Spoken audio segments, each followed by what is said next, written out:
Panahon ay lumilipas, pero ang pagmamahal ng isang lola, nananatili yan hanggang sa iyong huling hininga.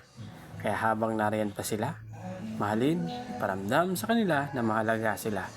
Ang ating lolo at lola, sila ang may malalim na kaalaman kumpara sa ating mga magulang.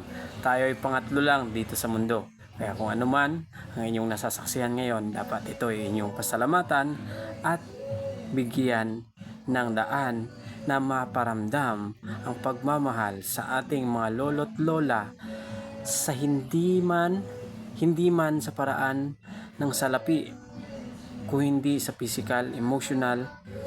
Paramdam natin at ipahiwatig sa kanila na sila ay napaka-importante sa ating buhay. Dahil kung wala yung mga matatanda, iwan ko lang kung saan tayo ngayon.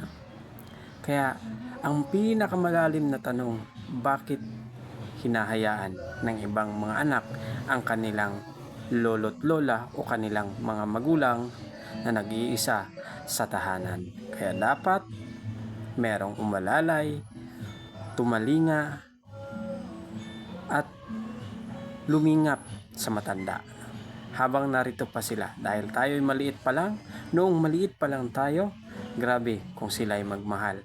Pero ngayon na sila'y tumanda na, ang kailangan nila pagmamahal, aruga ng anak, na hindi ibig sabihin ay magbabalik ka ng utang loob sa kanila, dahil responsibilidad natin bilang kanilang mga supling na magbalik ng pagmamahal sa kanila sa pamamagitan lang ng physical, emotional na pakikibagay sa kanila.